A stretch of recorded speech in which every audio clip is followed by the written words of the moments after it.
What are some things that have like grown in you? What 3 words you'd use to describe what it's like to serve here? What kind of person would love serving here? Yeah. And then in a second, I'm gonna ask what kind of person would hate serving here. Okay. Okay. What are you taking with you as you leave? Do you have any regrets from your time here? Elisabeth and I just rewatched the video that we did 3 years ago where Elisabeth shared her story. You'd been here for maybe 3 months, 4 months, Yeah. just kind of getting into it about what it was like. And now in less than a month, Elisabeth's transitioning out of Doulos. So you've done your beautiful 3 years here. So we thought we would just rewatch, remember, and kind of do take 2, version 2, 2.0, 3 years later. What, during your 3 years here, what was like different than you thought it'd be? Even from like the video, it's like, oh, like, whoop, that was a little different. And it doesn't have to be bad or good, just something that was something you couldn't understand until you hit year 2 or year 3. I kind of touched on this, but just like how familiar it all feels now. I think when I first came, like my mindset was like, oh, I'm going to live in a new country. Like I'm going to be like on the mission field doing this like crazy weird thing. And like my first year and like my first few months here, it felt still like, wow, like this is new and crazy and weird. Right. And I didn't understand it when the people who had been here for a long time were like, yeah, it's just like, this is our lives, you know? Right. And I think now that I've been here for a few years, I get that. And like, yeah, like it is a really cool place to live, but it's life. Like it is normal. And there are like, I have friends and coworkers and I run errands and pay bills and go grocery shopping Right. and stuff, you know? It's not just this like wild, like new place all the time. It's just like, as I said, it's just like home. Yeah. What were some key parts that helped in that transition of it feeling more like home? Yeah. I would say like building good relationships here was a big part of it, because like home is really like where your community is. And so I think connecting with my friends, my roommates, coworkers here, and yeah, just like finding my people, finding like where I fit, and like having that support system. So it made it familiar. Yeah. Yeah. Nice. What was something that was harder than you thought it'd be? Just like being away from family, it comes and goes. Like there's some seasons where I'm like, I'm okay, like I feel so set here. But then some seasons where it's just like, I just want to be with my mom, like I want to go home. Yeah. And it's hard when you're not able to just hop in a car and drive home. For sure. I didn't realize like the extent of that before I came. But yeah, that definitely has been a challenge at times. Yeah. Would you mind telling us more about that? Like, because it is part of life here. There is a grief that always comes when you're following the Lord. If you do it in the States or if you do it down here, Yeah. like blessed are those who mourn, right? So would you tell us just like, what does that look like? Yeah, I think it can be really hard when there's like family things happening.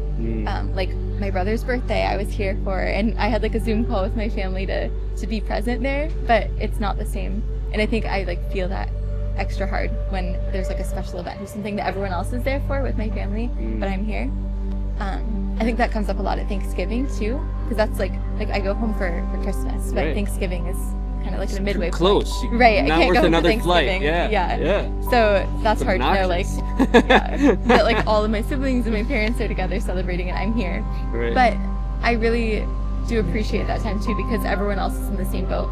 So here, even though like we're all missing home, like we're missing home together. And so like my family here is able to celebrate together and like be supportive and comforting to each other, Yeah. even though we're not with our like families back in the States. Yeah. Yeah, So it's hard, but it's hard for all of us. right. And it's weird. I've experienced that too, where it's like I feel lonely, but like I feel lonely with other people. Yeah, lonely in community. Yeah, like I'm lonely for my mom, and you're not my mom, but Yeah. like it's nice to really get each other. That's true. I think it makes the community like sweeter in a way. Yeah. During those hard moments. And very unique, because like all of us have gone through things that most people just can't understand. But those of us who have walked the path, like we just get it, you Yeah. know, like, and the nuance of it. Thanks for sharing all that. Yeah. What are some things that have like grown in you? What parts of you have like gotten stronger? Yeah, that's a good question. Stronger Lizzie B than the Whoa. Elisabeth Burchfield that was sitting here 3 years ago. Oh my goodness. I would definitely say just growing in like confidence and independence. Yeah, I mean, being away from family, being in a new culture, having to try new things and build new community from scratch definitely stretches a person. In a good way, though. I think it's made me rely more on God and just like step out and take risks that I might not have been comfortable doing before. I think also just learning to rely on people, which kind of feels like the opposite, like independence, but also like dependence on other people. But yeah, in a way, like being here, you realize how much you need people to help you. And I remember like during new staff training when I first came, something that I was told repeatedly was like, don't be afraid to be a burden.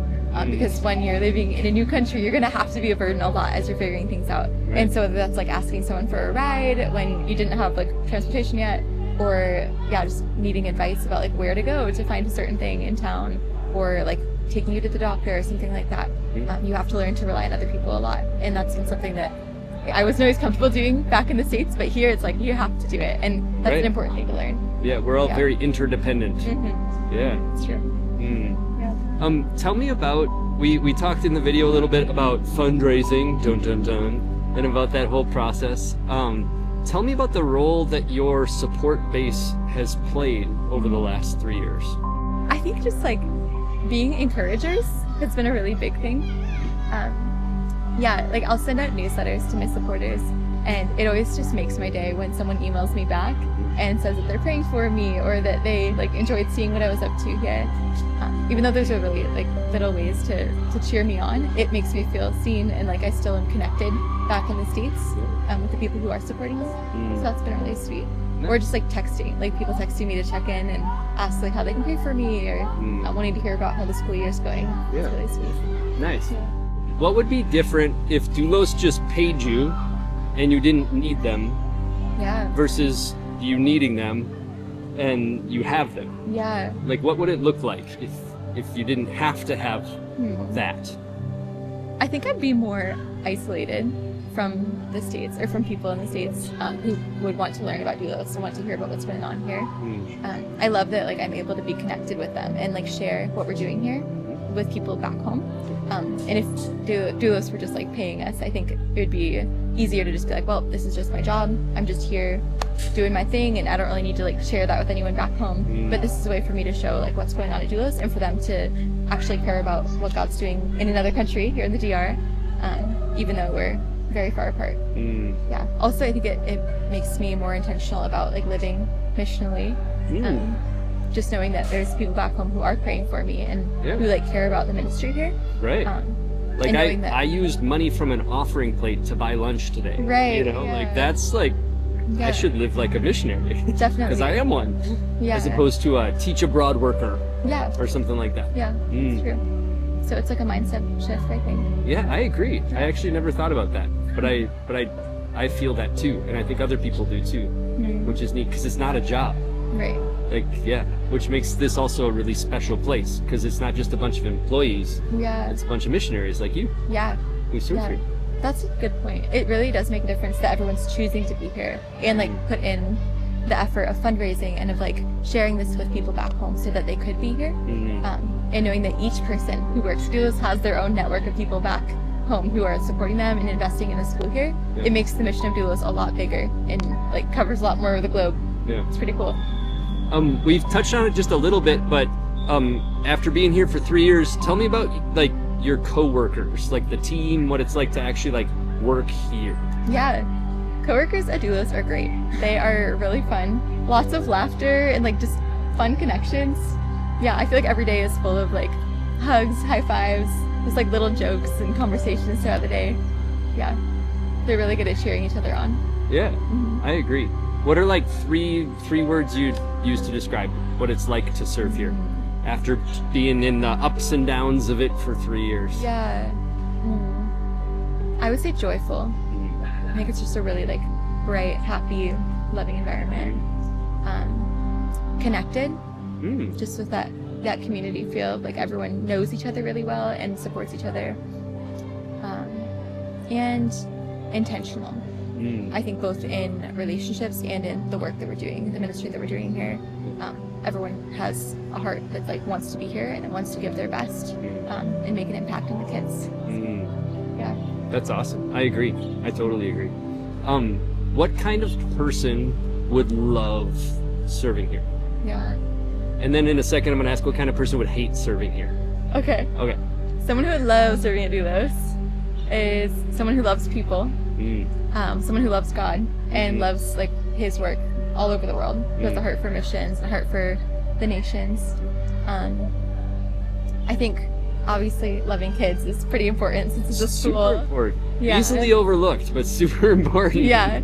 I think someone who's like creative too and enjoys new experiences. Not necessarily like crazy adventurous, but like open to trying new things at least. Because there are a lot of new things to experience here. Yeah. In a good way. Yeah. Yeah. I think you nailed it. What about, so who would hate working here? Who's just like, look, this is not your cup of tea. Don't drink it. Yeah. If you like have no flexibility or like no desire to try new things. Rigid. Yeah. If you don't like working with other people, I mean, that would be a big problem since Doulos is very much like a relational environment. If you can't handle warm weather, I mean, that's a practical one, but right. If heat makes you crabby, you're going to be crabby. Every day. Yeah. Yeah. What are you taking with you as you leave? That's a really good question. And I've been trying to reflect on that as I'm preparing to move back. It's cool to see that like I have been shaped by my time here. I think some of the biggest ways are in like how I relate to people. I think a big cultural thing at Doulos is that people take priority over to-do lists. And like I think in the States it's really easy to get into this like check off the to-do list mindset. Like I'm always busy, have to get things done, have to be productive all the time. And here it's very much like there are things to do and we have to be intentional about that, but there are people and they are always the first priority. Like you have to like see the kid in front of you and like invest in them in this moment rather than just like checking off all the things. And like building relationships with your coworkers rather than just like existing in the same workplace and doing your jobs independently, like making time for people and recognizing that that is just as important as like the tasks that you have to get done. So I want to take that back with me as I'm back in the States. And also just like the openness and warmth and readiness to connect with new people. I love that here, like you can just be walking out around town and say hi to a bunch of new people or like be in the grocery store and start a conversation with someone. And I know that could happen in the States, but I feel like here it's just a lot more natural and people are more open to each other. So I want to take that one with me too. Do you have any regrets from your time here? Is there anything where you're like, crap, I wish I would have done that different? I do. Yeah. I think just like intentionality. I mean, I know there's always more that we could do, but like I wish I had been more intentional with my time and with my relationships and like connecting more with the community here. Maybe working a little bit harder at Spanish too, so that I could connect more with like the Dominican community in Jarabacoa. And just like making the most of like every moment. I think sometimes in the year, it's like, you know, you get to the point where you're just like, I'm so tired. Like it's May. I'm like, for sure. Like right now. Right. Yeah. And it's hard to be intentional like all the time. Yeah. So I do regret some of those moments where I've like just seen it as a job or like just gone through the motions and have like missed those intentional connection opportunities. What is your wish, hope, prayer for Doulos as you leave and you look back and bless Doulos as you leave? What's your hopes for Doulos? I hope that it continues to be just a really sweet place of community. I think that is what makes Doulos stand out, both like with the staff and the students, just seeing like how it really is like a family. So I hope that continues to be that for the new staff that come in, that they would be like welcomed into that family really well, and for the students that keep coming through, just they would feel that love and know that they are like seen and known by all the staff here and by their fellow students, and that God keeps using that like family environment and that love here on this campus to impact lives. Awesome. If there is a person watching this who's thinking about serving here, what would you have to say to them 3 years later? Through the culture shock, the homesickness, the beautiful, beautiful moments, the incredible community, everything that you've got to experience in this bright place, what would you say to somebody? Just I try to find out as much as you can, like check out the website, try to set up a call with someone here just to hear about their experiences.